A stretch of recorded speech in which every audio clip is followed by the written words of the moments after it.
Welcome to the Jamodi podcast. We are all surrounded by amazing coaches and leaders.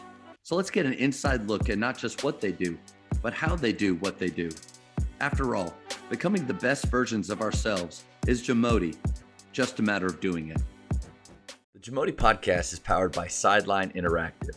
Sideline Interactive is the leading manufacturer for high-quality, innovative scoring tables and LED video display boards that help coaches and schools bring more excitement to fans, create huge fundraising opportunities, and make their jobs easier. Visit sidelineinteractive.com to check out their amazing products. With this podcast, I'm at a private Christian school, but faith is a big part of my life, and so I always love when it gets to go down that way. I've heard you speak sometimes before. One of my favorite videos was, I think you were talking about David being a great example of visualization. You know, when he was about to go up to against Goliath, because he was reminding himself of, I've already killed the lion and the bear, and that's what players we need to do. But I love that you way use that. back. That does. So you're talking about a blog that I probably wrote like 10 years ago. I'm telling you, man. I hopefully you're not freaked out at all. That not at all. This dude that's is great. But that's huge. I mean, David kept trophies. I mean, that when he cut off the head of the lion, that was a trophy of his, and he kept that as a visual in his head of what he's accomplished. And did the same thing with Goliath's head. He carried that thing around, so, it was, and players need to remember their past successes, and their past, I accomplished this, so I can do it again. And that works from both the personal side and the faith side. God did this for me in the past. He's going to do it for me again. Yeah. It's proof. So either way it works. And it's such a great thing for basketball training, because when you're in the moment, you can look back to know what you've worked on, what you've done. So, I mean, I was a clutch player when I played. I had a lot of game winners, but it took a few tries to hit the first one. And then I built on that. And then all of a sudden you love that moment, because I've done this before. And so I think that, clutch builds on itself from that. So, but you can't really be that necessarily until you get your first. Yeah. And then you can start building that faith and that belief off of past accomplishments. If you don't mind, I'd love for you to share, because I think I've heard you speak a little bit about the I'm possible idea with your faith and the connection there. So I'd love for you to share that.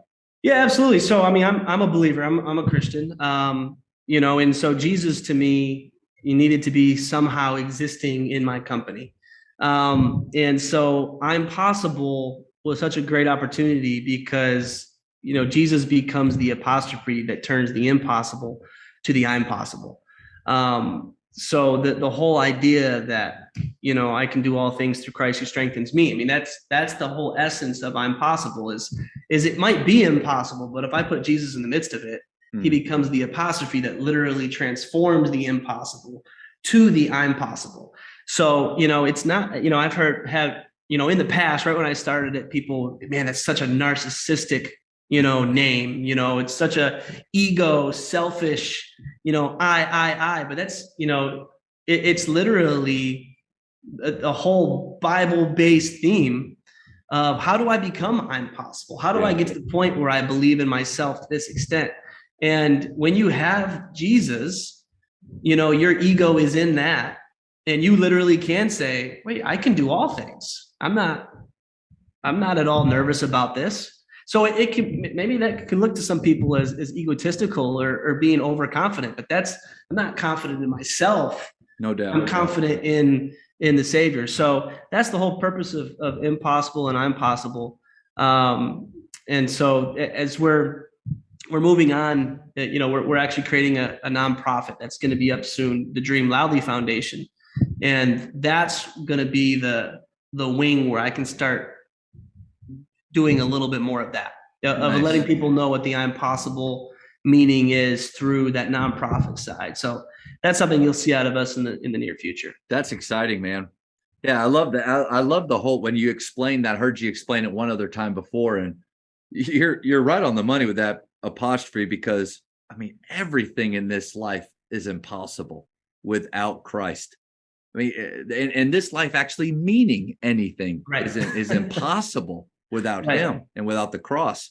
And I love the fact that, I feel like being at a Christian school. I mean, we're mandated here to have that kind of biblical infusion with everything we do, Yeah. but also it's a point where, like you, I feel like I can feel it and I can see it through the way that you teach, the way that you deal with your athletes. And it's just a great reminder to coaches that we don't have to necessarily be hitting people over the head with the Bible every day. Yeah. We can be showing them through our lives, through the way we live, through the way we treat others, and the way we communicate with them. Absolutely. Yeah. No, and one thing that I'm hoping over time, and obviously this is jumping back into the skill side of it, but there's a rift still in the world between coaches and trainers, I think. And so, and I think there's two reasons for it. Number one, it's because a trainer is maybe teaching something completely opposite from a coach. So you could have, a coach is really big on this way, and then a trainer is really big on this way. And so you have divides there.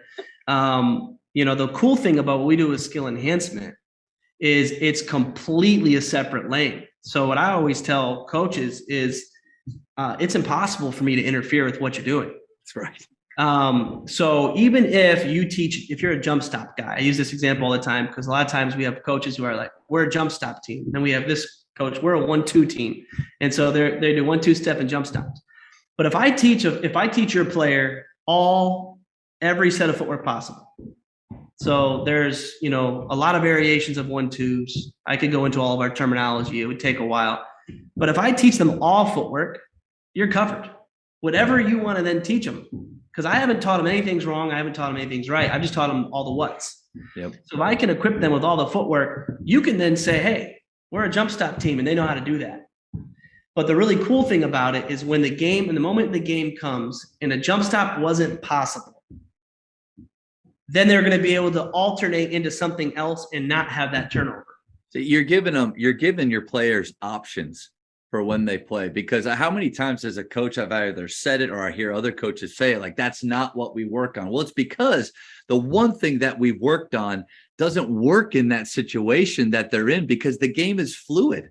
It rarely do the same things happen again and again. I don't blame them necessarily because they don't have the time. Yep. Or even the knowledge all the time. We don't want to. Or curiosity too. I mean, yeah. I feel like there's got to be a little bit of curiosity that takes someone like me that was as a player was more traditional. I wasn't, even though I love Pistol Pete, I wasn't very flashy, and I had to be very simple. But for me to be curious enough to start looking up at really with what you do, I think there's a part of it there.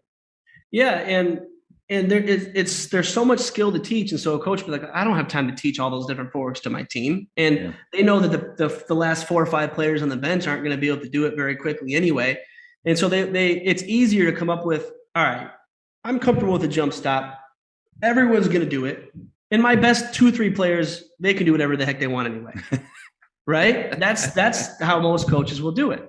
But all they really need is to come alongside a skill enhancement trainer that can do that stuff without, and then whatever they want to teach, they're fine anyway. Yeah. And so skill is the least threatening of all of the trainings that you could do. If I'm a game situational trainer, I might really, really like a certain scheme or a certain way of coming off of a screen, and that can be a little bit more conflicting to a possible coach's program, but skill is never going to have a conflict.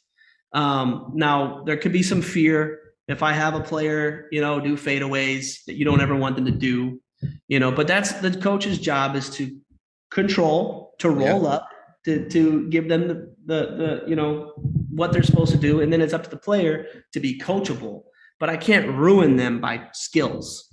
Right. And unless you're a shooting coach and you're teaching them something all jacked up, but if you can find a good skill trainer that can give you all that stuff, it makes their job so much easier.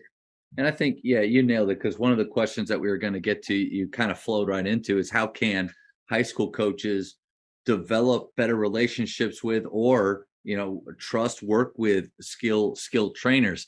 But I will say this. I mean, I'm in Dallas, Fort Worth, where, man, you just scroll through your phone and you've got 15 of them, and there's just so many trainers in this area. But guys that focus purely on skills like you, they are, to me, they're pretty rare. Yeah, well, most of them are all under our organization. So we're really the only ones that are doing it. And so most of them who want to do it will plug in and become certified with us. And so there's several hundred of them around the country, but it's still, if you look at it, it's not the status quo, because it is a specialty. You have to really learn how to do it. And I think that, if when I look at me, I've been doing full time on skill and not game since 2009. Yeah. So, I have 13 years of being in that lane. So it's so far in that if a coach was trying to do both, they'll never catch it. Right. It's just too deep. The rabbit hole.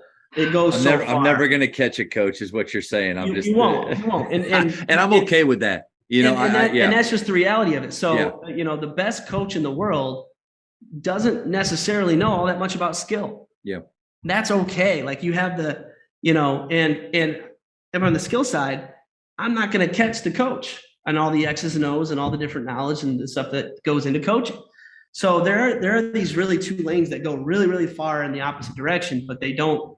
But in the end, they both work together. Yeah. And so, when you can really start focusing on what skills do for players, it's always going to be a win-win situation. But what I always try to tell, the big buzzword for coaches, if I was to sell a book to coaches, it would be buy-in, right? It would be, how do you get buy-in? I think there's probably been, 50 books that have sold because of that word.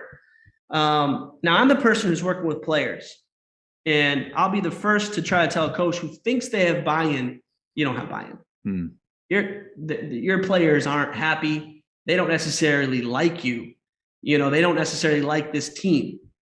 And the reason why is because they don't feel like you care about their dream. So I always talk about this whole battle between dream and team all the time. Now, I'm a trainer who works on the player's dream as the number one. I'm not working on the team. That's not my job. The coach's job then works on the team. And a lot of times they're not working on the player's dreams. Yeah. Because you have to, you have a player who needs to set screens and rebound and everything else. It's really tempting for a coach to be, that's all I want you to do. I don't need you practicing. So there's a whole rabbit hole we could go down there with playing positionless conceptual basketball instead of running a ton of plays. But yeah. But either way, you're going to have people who have the green light and people who don't. Sure. And so, some people are going to have more shooting reps and so on. But the buy-in key to me is if you can have a meeting with all of your players and you say, what do you want? What's your dream? And let's see how we can support that. And I don't think most coaches ask that. Yeah. A lot of times they say, here's my guys who can play college. These guys, no. They almost set the dreams for them in a way, or at least put them in a box. No doubt. Yep. Now, the cool thing about a skill trainer is we can be the dream guy. So you have the coach who's working on the team. You got to win. It's tough to focus on 12 dreams and your team winning. But you can say, on our time, this is what we're doing. On your time, work on the dream. And those two things go together perfectly, and those coaches will get buy-in 100% of the time. Yeah. And so that's to me the missing piece is, the whole tension between a trainer and a coach is really, it hurts a lot of players' feelings. I can't pursue this. Yep. And so that's the missing piece to me. And I think it comes down to, for me, when I was a younger coach, because I'm sad to say I was probably, my first couple of years was the one that you don't need to go to any trainers, just work out with me.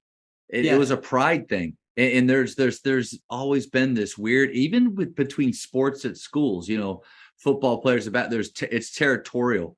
Like, they're my players. But it's funny. I got to the point where I don't know why, but I thought back to my high school days. I loved my high school coach and I loved playing.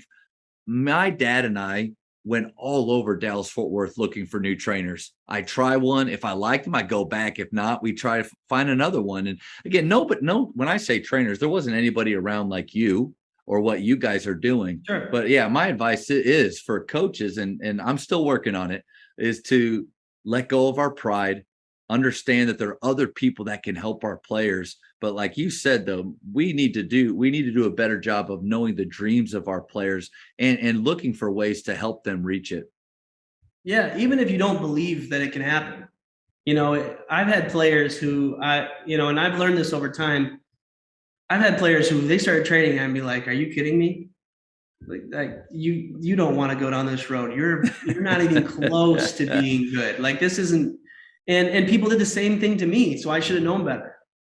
Right. So, but I mean, I was small, but I was skilled. Yeah. I've had players who walk in the gym who literally I'm looking at and be like, not a freaking chance. And those players go through the program, they work their butt off and they play college. And I'm like, I would have told them to go a different direction.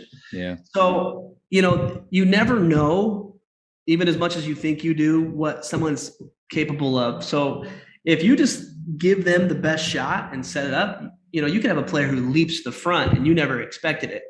And so that's what I think, what the coolest thing about skill enhancement training that all of our trainers have to learn how to do is we say you have to be unbiased.